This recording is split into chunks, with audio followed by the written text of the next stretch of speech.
Serial actress పల్లవి Gowda G తెలుగులో ప్రసారమవుతున్న నిండు నూరేళ్ల సావాసం సీరియల్లో అరుంధతిగా యాక్ట్ చేస్తుంది. అలాగే ఏమండోయ్ శ్రీమతి గారు ఆ సీరియల్ ద్వారా మళ్ళీ మన ముందుకు రాబోతుందన్నమాట జనవరి 22వ తారీఖు నుంచి.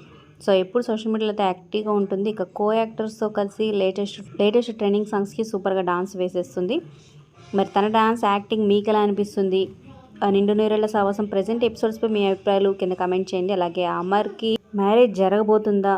మనోహరి ఎలాంటి ఎత్తులు పై ఎత్తులు వేయబోతుంది? ప్రెజెంట్ ఎపిసోడ్స్పై మీ అభిప్రాయాలు కింద కమెంట్ చేయండి. Like, share, subscribe for more videos. అలాగే డిస్క్రిప్షన్లో టెలిగ్రామ్ గ్రూప్ ఉంటుంది, లింక్ జాయిన్ అవ్వండి. ఖచ్చితంగా డిస్కౌంట్ ఆఫర్స్ ఉన్న అప్డేట్స్ ఎప్పటికప్పుడు వస్తుంటే మీ ఫ్రెండ్స్ అండ్ ఫ్యామిలీకి షేర్ చేయండి.